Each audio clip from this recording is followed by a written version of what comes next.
Coming back to the blockchain point. Thank you, finally. I think there is a lot of merit in that conceptually. Let me give an example. So I had a friend who was investing into a firm about 3 weeks ago, and his money was coming in from Dubai into a bank account in the UK. And of course, he was a KYC person investor. It took about a week for the monies to arrive, correspondent banking and all that. So we were like, why should remittance or just moving money across borders be such a pain? I think I understand blockchain has its own limitations in terms of scalability. I mean, we have masters from Visas here within the kind of transaction volumes they handle. It's nowhere where blockchain is today. But in terms of being able to go beyond boundaries, I think blockchain has a place. However, it's got to have a proper regulated way of doing it. So the KYCs and AML have to be beefed up. The tax aspects of it needs to be worked out so that we don't get, there's no money laundering happening there, terrorist groups don't get funded through it, things like that. But I think the concept of P2P payments without having multiple hops that money takes today, I think it's powerful and it's there to stay. Good thing. I mean, one thing we really try to avoid is to not even try to talk to end customer and try to say, use blockchain or use another technology. We just want to give the customer or anybody the best experience. So I can, to be honest, this conversation can go on, but if you want to somehow try to have a final summary of what we're talking and try to come into a sort of a conclusion out of that, we would just put it in this way.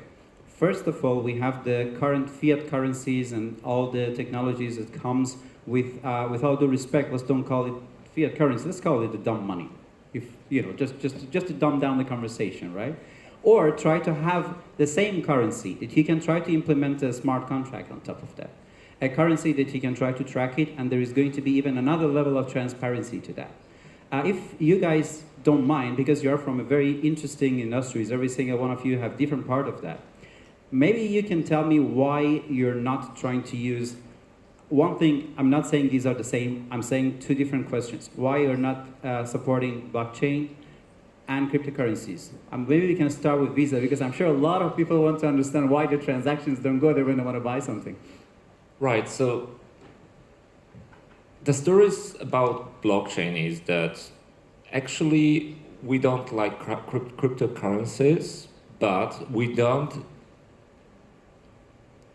prohibit consumers within certain, let's say, legislation to use Visa cards to buy cryptocurrencies. Can I have objections? Or? Yeah, I mean, that's actually our issuer's decision, because even here in Poland, if you are aware, there are some issuers who blocked purchasing of cryptocurrencies on the exchange markets. But this is the independent decision. We have nothing to do with it. So if this is allowed by the law, we allow it. That's a full stop. What I wanted to say is that we don't process cryptocurrencies. We are traditionals with regards to it. So those fiat currencies, that's our domain. And that probably will be the case still, because our infrastructure currently do not allow us to do so to process cryptocurrencies, and we are not in that space. On the other hand, blockchain is not only about cryptocurrencies. I would say that's a kind of narrow piece of it. We, as Visa, for instance, invested in Chain Incorporation, California-based first, I think, blockchain-based unicorn startup in 2015, so over 3 years ago now. We were there in order to evaluate whether it might have an implication on our business, first of all, and secondly, to research different use cases.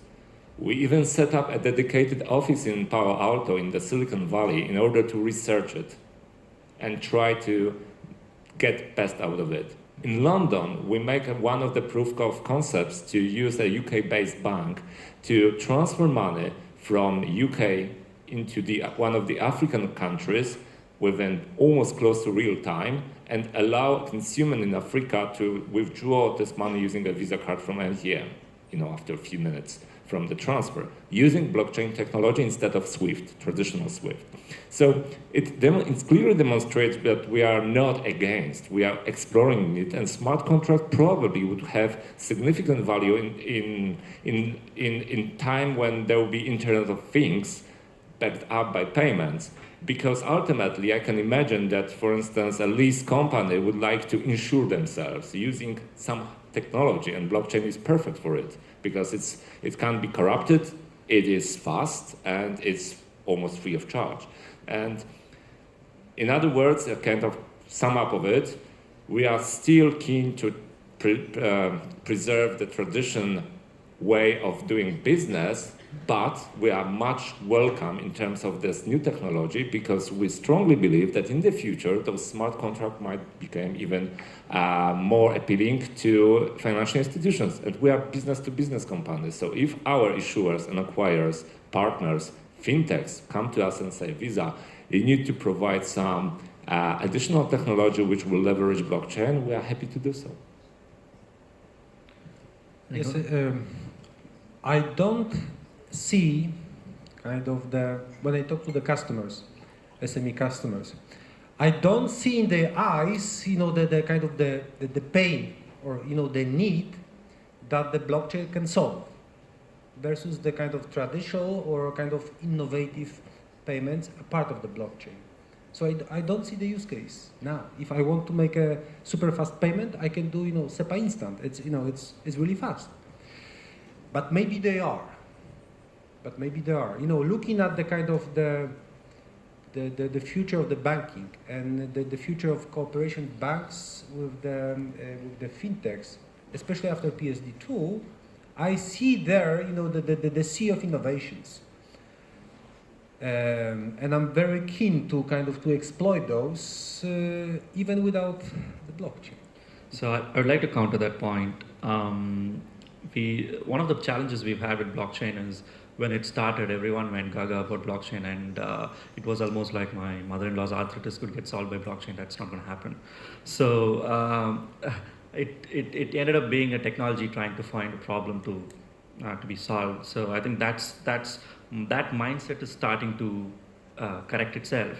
But there are quite a lot of use cases, I think. I mean, as an investor, early stage investors and growth stage investor, I see blockchain has a lot of, or rather cryptos have a lot of merit in the concept itself. So if I held a position in a private firm today, I have to wait for a liquidity event in a year, 2 years, 3 years, whatever, to get an exit. But with cryptos, I can exit the position anytime I want. And of course, it's got its volatility problem, it's got its KYC problem, it's got its tax problems. Those are all something that governance and controls can resolve. But the concept still has merit. So that's one aspect of it. But apart from just payments itself, there's quite a lot of use cases, as Adrian put it, for blockchain. I mean, IBM launched a precious metals tracking system using blockchain recently called TrustChain.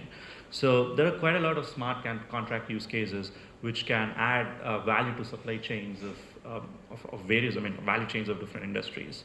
Again, there's again one other counter where emerging markets, especially Africa, where inflation is very high, people look up to cryptos, bitcoins, and all these cryptocurrencies to actually hedge themselves from inflation. I think that's another strong use cases of that particular market. Sorry. Jake? Yeah, great points. Thank you. I mean, for me, I share the view of, I think, a combination of both of you two. I think blockchain, phenomenal technology, really impressive. But I do agree that in many cases, it's a solution trying to find a really great problem. If you think about on the institutional side, the large banks have a 5% refresh rate on applications per year. No big bank today is going to say, you know what, we're going to rip out our entire SWIFT payment system and put it on the blockchain. That's just not going to happen.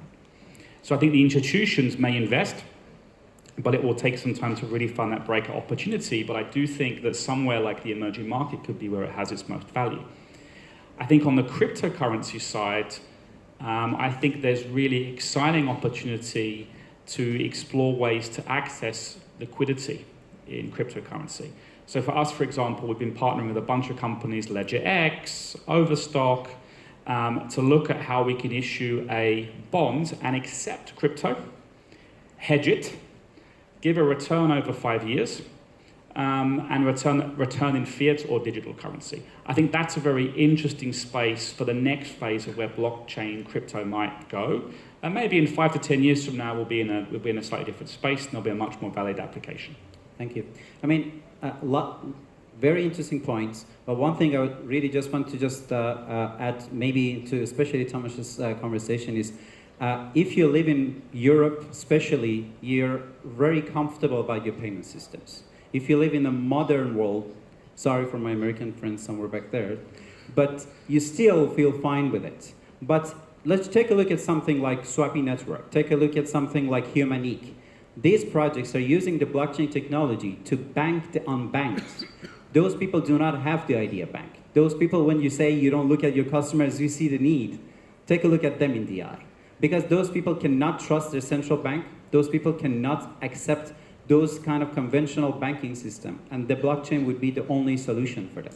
So we have somehow making our lives even one level easier. You're right. Maybe it still is not going to be the fact. Even when we're talking about payment systems. If you forget about blockchain in that sense and you look at Hashgraph is at least as fast as Visa. But the reality in all of those things is that we're just thinking about how to make the payment systems even easier and more frictionless. And for us, living in Europe would be something that is going to only fix a small friction of the problems. But when we look at the world as a whole, we just literally look at the fact that if we can try to use these technologies, hopefully we are going to first of all help countries that they do not have access to these technologies.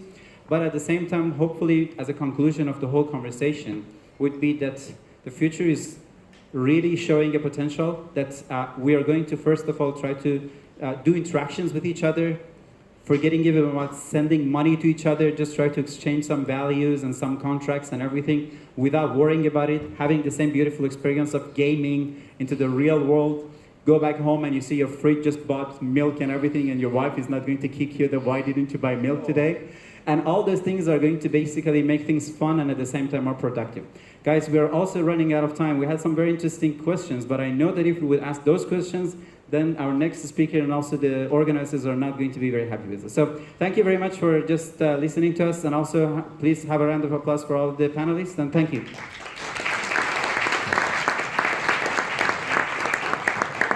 Thank you, gentlemen. Dziękujemy, szanowni panowie. Był to blok tematyczny dotyczący płatności. Wzięli w nim udział pan James Hickson, pan Adrian Kurowski, pan Arun Kumar Krishna Kumar oraz pan Tomasz Górski. Moderował pan Ahmad Piraiee.